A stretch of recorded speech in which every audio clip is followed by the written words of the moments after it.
मिशा ने उस घर के अंदर पहला कदम रख दिया। अब मिशा का अगला प्लान क्या होगा, क्योंकि ये मुकम्मल तौर पर तैयार होकर गई है। एक तो ये बच्चे को छीनना चाहती है और दूसरा इस खानदान से अपना बदला लेना चाहती है, ख़ास तौर पर जवार शाह से, क्योंकि जवार शाह ने जिस वक़्त मिशा का बच्चा इस दुनिया में आने वाला था निहाल का, तो उस वक़्त जवार शाह ने निहाल के साथ वादा किया था कि मैं कभी भी आपको अपने बच्चे से दूर नहीं करूँगा। लेकिन जवार शाह ने बहुत बड़ा धोखा दिया। तो ये अब चाहती कि इस पूरे ख़ानदान को, जवार शाह को, सबको एक एक करके मुकम्मल तौर पर बर्बाद कर दूँ, ख़त्म कर दूँ। ये बच्चा सिर्फ और सिर्फ बच्चे और ये हवेली मेरे कंट्रोल में आ जाए।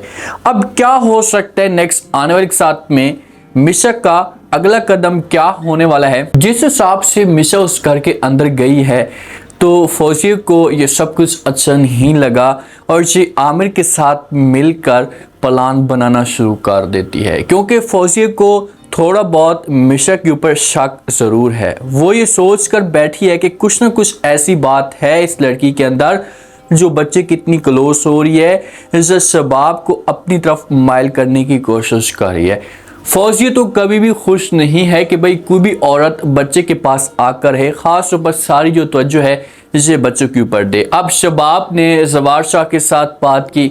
शबाब का दिल तो नहीं करता, लेकिन जवार शाह जो होता है इसे शबाब को समझाने की कोशिश करता है और कहता है कि भाई अगर बच्चे के पास कोई भी औरत या कोई भी लड़की रहेगी तो हमारी जो टेंशन होगी ये किसी किस्म की कोई भी टेंशन नहीं होगी। तो ऐसे ही होता है। अब मिशा आई है ना, तो ये हर वक्त बच्चे के आसपास रहती है और मिशा को ये सब कुछ चाहिए था, क्योंकि वो तो ये सब कुछ चाहती थी कि मैं अपने बच्चे के क्लोज रहूँ, अपने बच्चे को प्यार करूँ, हर वक्त अपने बच्चे को देखूँ। तो मिशा को ऐसा समझो कि अपनी मंजिल ऐसा ऐसा मिलना शुरू हो जाती है।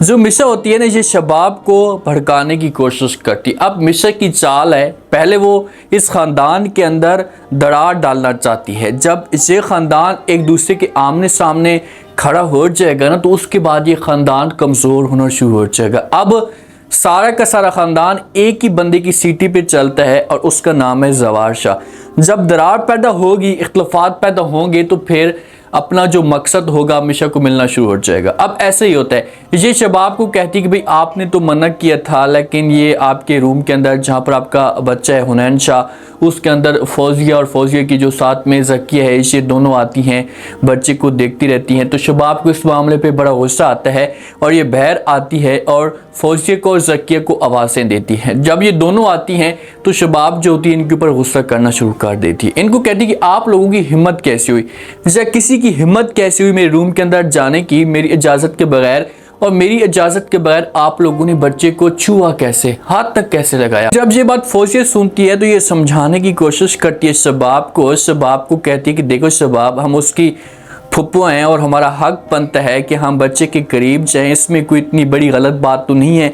साथ में जवार शाह भी खड़ा होता है। जवार शाह जो होता है ये समझाने की कोशिश करता है शबाब को, बार बार आवाज़ें शबाब को देता है, लेकिन शबाब इतनी गुस्से में होती है कि ये कोई भी बात इनकी नहीं सुनती, क्योंकि शबाब को इस मामले पे टेंशन है, शबाब को इस मामले पे फ़िक्र है कि ये फौजिया और आमिर वाले मेरे बच्चे को कभी भी बड़ा नहीं होने देंगे। और ऐसा ही है, फौजिया और ज़किया का जो एक प्लान है ना, वो अपने दिमाग के अंदर ये सोच कर बैठी हुई हैं कि अगर ये बच्चा बड़ा हो गया ना तो हमारे बच्चों को कुछ भी नहीं मिलना। जवार शाह की कोई भी औलाद इस दुनिया में नहीं आनी चाहिए। अगर जवार शाह की औलाद आ गई, बड़ी हो गई, तो जायदाद जो होगी ये तकसीम हो जाएगी। ये सोच है फौजिया की। और फौजिया लाजमी तौर पर हुनैन शाह को नुकसान पहुंचाने की ज़रूर कोशिश करेगी। है बहन, लेकिन इतनी लागाज और खुदगर्ज बहन है कि इसे अपना मकसद चाहिए। जब फौजिया बात करेगी, शबाब को समझाएगी कि भाई हम उसकी अपनी हैं, इसमें कोई गलत बात नहीं है, तो आगे से जो शबाब होगी इसे बढ़ेगी फौजिया की तरफ। हो सकता है कि जवार शाह यहाँ से चला जाए और फौजिया कहती कि भाई आप हमारी निस्बत उस आया को अहमियत दे रही हैं जो अभी अभी आई है, जिसके ऊपर यकीन नहीं किया जा सकता। शबाब कह सकती है कि भाई आया जब मिशा उसके पास मौजूद है तो आप लोग प्लीज़ उसकी केयर करना छोड़ दें या उसकी फ़िक्र करना छोड़ दें। तो फौजिया जब ये बात करेगी तो आगे से जो शबाब होगी ये बात करेगी, जवाब देगी फौजिया को कि भाई जिनके हाथ खून से रंगे हुए हो ना, तो उनके ऊपर यकीन नहीं करना चाहिए, उनके ऊपर यकीन नहीं किया जाता।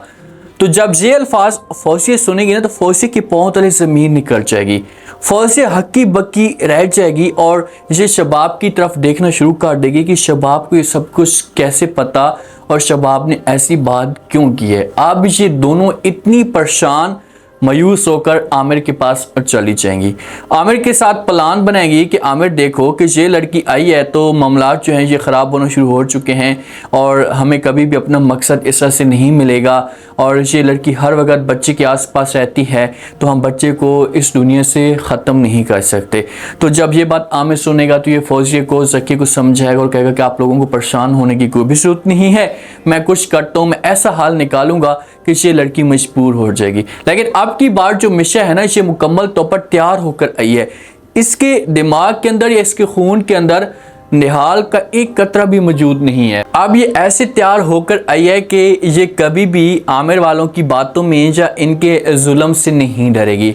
अब मिशा की चाल क्या होगी सुन लें ज़रा। मिशा देखें कि पहला जो टारगेट अपना बनाएगी ये जवैद और आमिर को अपने कंट्रोल में करेगी, अपने प्यार में इनको फंसाएगी, ऐसा रूप धारेगी कि आमिर जो होगा और जवैद जो होगा ये इसके पीछे पागल होते जाएंगे।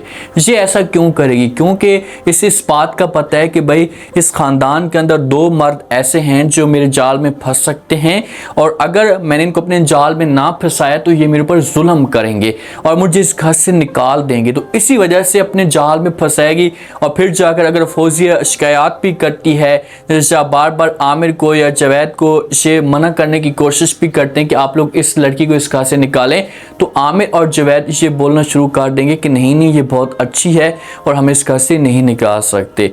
मिशा का सिर्फ और सिर्फ मकसद यही है और जब इसका ये मकसद पूरा हो जाएगा तो उसके बाद फिर ये जवार शाह को अपने कंट्रोल में करने की कोशिश करेगी। अब बच्चे के आसपास रहती है, हर वक्त बच्चे की केयर करती रहती है, तो इसके पास फौजियत जाती है, जाकर बात करती है, इसे धमकी देती है और कहती है कि जब से तुम आई हो तो हमारा जो वो हुनैन शाह के पास आना बंद हो चुका है।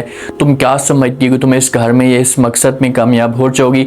तो कभी भी ऐसा नहीं होगा, मैं तुम्हें बहुत जल्दी इस घर से घसीट कर बाहर निकाल दूंगी। तो आगे से मिशा जवाब देती है और कहती है कि अब ये आने वाला वक्त बताएगा कि कौन किसको इस घर से बाहर निकालता है और कौन इस घर से नहीं जाता।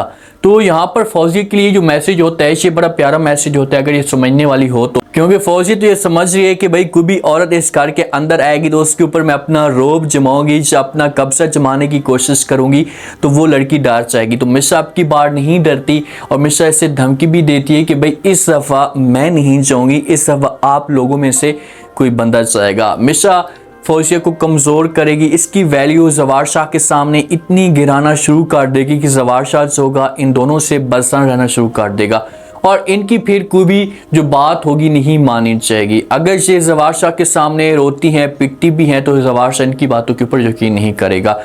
रातों को बेचारी को नींद तक नहीं आती, ख्वाब से डर जाती है। जब इसके सामने वो लम्हा आता है और बच्चा रोता है तो इसका दिल करता है बच्चे के पास जाने के लिए और दूसरा सारा का सारा सामने इसके आईना खड़ा होता है कि भाई किस तरह से मेरे ऊपर जुल्म किया गया।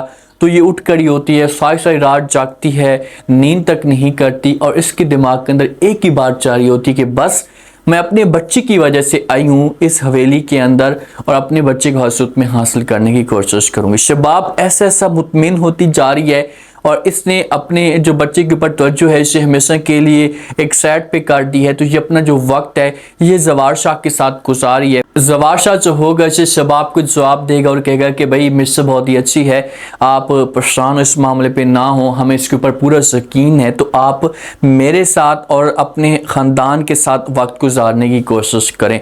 तो शबाब की जब तवज्जो हटेगी बच्चे से तो उसके बाद फिर जो मिस्र होगी इसे सबसे पहले अपना जो एक कदम होगा इसका वो उठाना शुरू कर देगी। अब क्या कर सकती है मिशा आई थिंक सबसे पहले ये जवैद को अपने कब्जे में डालेगी, जवैद के सामने अपना एक नया रूप धारेगी, क्योंकि जिस हिसाब से मेकअप और अपने बालों को सेट करती है, मुकम्मल तौर पर तैयार होती है, तो उसके बाद देखा जाएगा कि ये जवैद के पास जाएगी। जवैद के पास जाएगी और जवैद जब इसे देखेगा तो जवैद की जो तवज्जो होगी इसे माइल होना शुरू हो जाएगी और ये फिर मिशा के पीछे भागता जाएगा। हैं तो सारे के सारे लालची वाले ना, लालची ख़ानदान है, इनको पैसा चाहिए और कोई अच्छी सी लड़की चाहिए, बस इनका मकसद जो है ना इस तरह से पूरा हो जाता है। तो अब देखते हैं कि ये क्या करती है, क्या ये सब कुछ बर्दाश्त कर पाएगी, या कुछ ना कुछ ऐसा सीन दिखा देगी कि इस ख़ानदान को जो होगा ये मिशा के ऊपर शक होना शुरू हो जाएगा। उम्मीद है आज का रिव्यू, आज के टीज़र आप लोगों को पसंद आया होगा। आपने कमेंट सेक्शन में लाजमी बताना आपको क्या लगता है, क्या नेक्स्ट आने वाले के साथ में जो मिशा ने जो बात की है, शबाब के दिमाग के अंदर जो बात डाली है, तो क्या शबाब हमेशा के लिए फौजिया वालों का बच्चे के पास आना बंद कर देंगे। फौजिया जो सोच कर बैठी हुई कि मैं इस लड़की को जल्दी से घर से बाहर निकालूंगी, तो क्या इस मकसद में फौजिया कामयाब हो पाएगी? लास्ट में फीडबैक दें और सब्सक्राइब भी लास्ट में कर